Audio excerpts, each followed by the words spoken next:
So, is it all true? What have you heard already? That illness. It thickened the bones. It accelerated the healing process and tissue regeneration. Is that all true? Every word. But if that's what it was doing, why call it an illness? The Lepidopterans made a nest out of the human body where they could eat and multiply. An illness is what it is. But then, Where do you want me to start? from the beginning. I'm old, Mr. Manny. My memory is not one of my strong points. Well, for example, why do they call you Madam Svenska? A name is just a trace. It is our business card, our identifier. It presents us to the world. But does it tell our story or really describe who we are? I swear I know 3 or 4 idiots with the same exact name. Well, yes. But we are not made of that name. It is given to us. Other people choose it for us, whether it suits us or not. It doesn't tell us who we really are. That name will not give us any answers. It is only through growing old that we become the answer to the questions of our childhood. And living in Sweden the last 30 years has definitely inspired this affectionate moniker. And so, Madam Svenska, it is. And yet you come back to Italy. Why? Because I forgot. But I also forgot that I had promised to remember. Tell me. Please excuse me. Sometimes my memory needs to be jogged. There's always been a song that, as well as the name you refer to so much, has labeled my whole life, has given it a name, and it's from a name. If you can believe how bizarre and sometimes unbelievable my confused memories are to describe that all this began.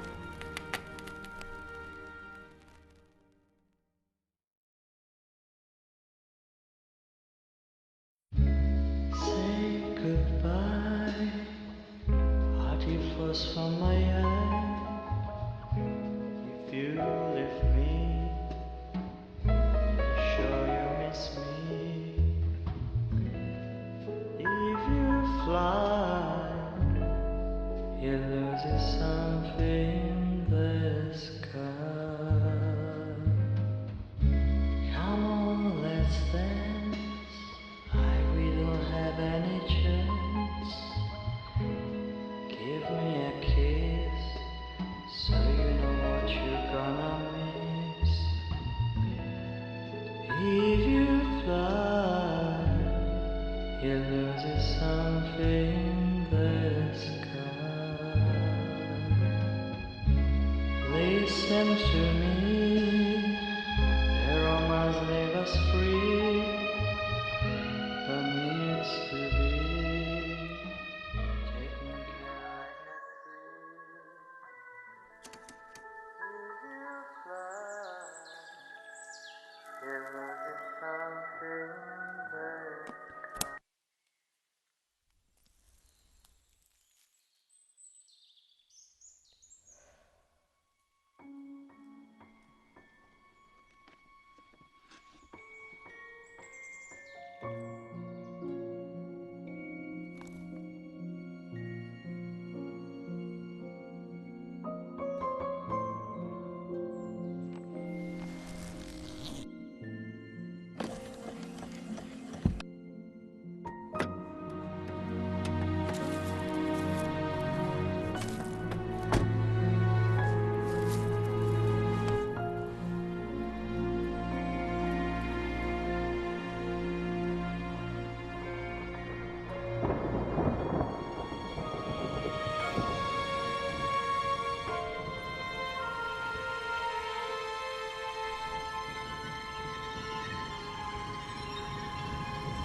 Feels like it's gonna rain again.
Who is it? Yes, hello. I'm Dr. Reed from the Santa Margarita Institute. I'm sorry, but Mr. Felton is no longer a patient. I know. This is why I'm here. Hello? Anyone?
gate was open. Are you there? Hello? Is anyone there?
Yes? Good evening. Miss Reed, you already told me at the intercom, and as I already told you, Mr. Felton is no longer a patient at the Scientific I know. Institute. I came here voluntarily, outside the Institute. So what do you want? I am personally re-examining your case. Causes, reagents. I strongly believe there are alternative ways and probably other experiments that are worth a try. I am fighting with the Institute to recognize there are other adequate remedies for your husband's pathology. Oh, no, please. I'm just assisting him. I'm his nurse. I didn't know. It's okay. I suppose you want to talk to him. Thank you. I apologize for the darkness, but Mr. Felton's sight has been damaged and immensely compromised because of the disease. Anyway, I am Gloria. Oh, and please, refrain from smoking inside. Mr. Felton hates the smell of smoke. Sorry.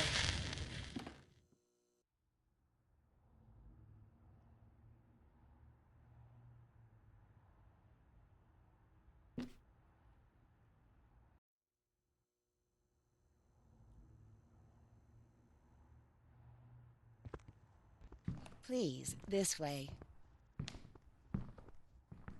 Bad habit. Smoking? Yes, such a shame. You should quit. You have no idea how bad this is for you. Not only for your health, but it's also very expensive. Money and time wasted. I have so much to do every day. I couldn't waste time with such a bad habit. Do you assist Mr. Felton all day? Oh no, from midday to 8 p.m. Then I go back home. I live near here. If needed, he can contact me with a pager, but that's not often. His wife takes care of him when I'm off. What can you tell me about her? I met her just a couple of times. She's usually out or locked in her bedroom when I'm here. Let's say they don't seem to get along. I didn't know. But, when she's home, she listens to the same music, the same song, over and over.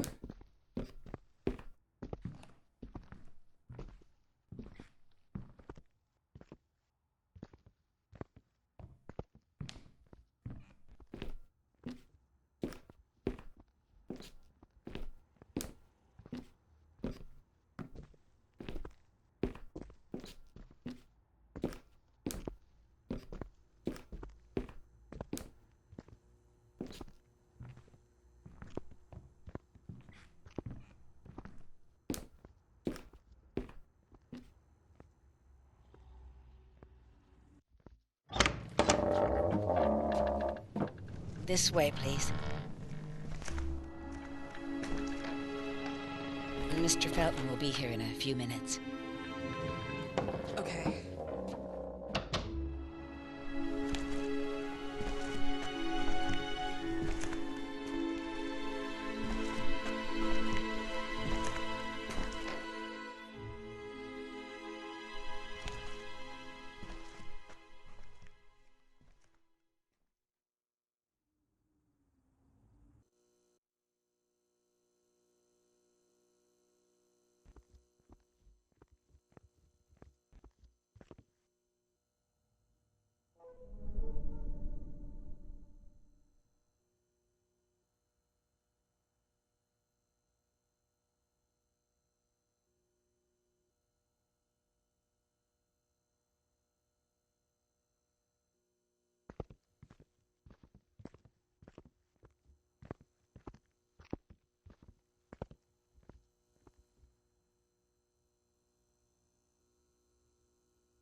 Do you believe in God, miss? Well, it would be too easy, wouldn't it? I believe in people's willpower.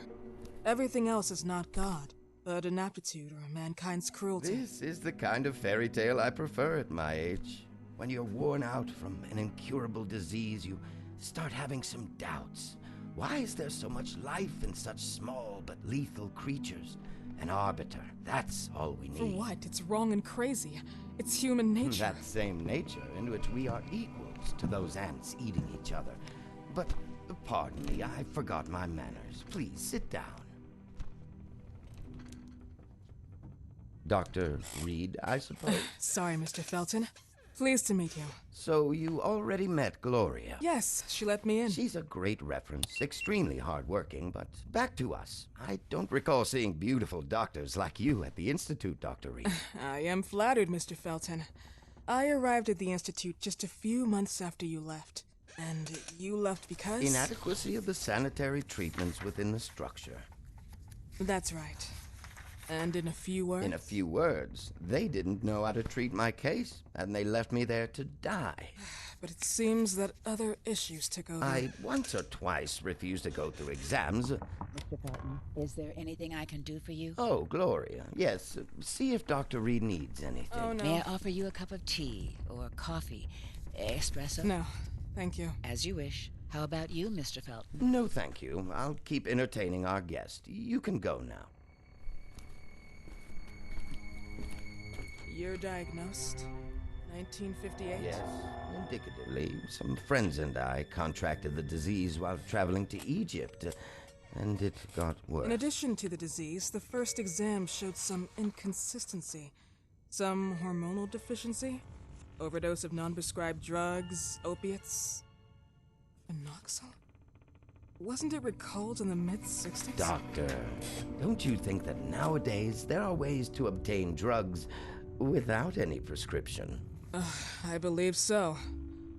According to your file, you still receive your disability pension. Even better, it seems that the beneficiary is your wife, Ariana Gallo. Exactly. She's the one who takes care of me when Gloria is off. How about your daughter? My daughter, Celeste, has never come back home. Disappeared. She was adopted, am I right? The investigators confirmed that she intentionally left. They never suspected a kidnapping since there was no ransom request. How about Weeman? Wasn't he a suspect? A flash in the pan, an idiot who brought confusion by sending warnings and threats. And her birth parents? Dr. Reed, young girls often decide to just go. And this is what my daughter decided to do. Jennifer. What did you say? At times, you'd call her Jennifer. No, my Mr. daughter... Felton, what has really happened to your daughter? I just told you. How about the off-the-record version? I am not sure where you're trying to go with this, but I won't tolerate... I don't have the strength for this now. I know you've been trying to forget her, but this picture might help you to. What is this? Where did you get this picture? Isn't she your daughter? Celeste, or as you called her? Jennifer? I asked you a question. Back of the picture says Jennifer. There is no Jennifer! You thought I was stupid, didn't you, Mr. Felton? Do you really think I'd come here without knowing what I'm talking about? Who are you, and why did you come here? Did you come to my home to threaten me with your condescending Threatening tone? you? So maybe I should ask your wife then. She's not home. Seems like she is. Mr. Felton, I just talked to the director of the Institute on the phone. They have never heard of Dr. Reed. She is not what she claims to be. Well, Miss Reed, if that is your real name, your time here has ended. Please, leave my property. Miss Gloria will escort you out. Please follow me. Mr. Felton, please, tell me what you did to your daughter! Good evening. Follow me.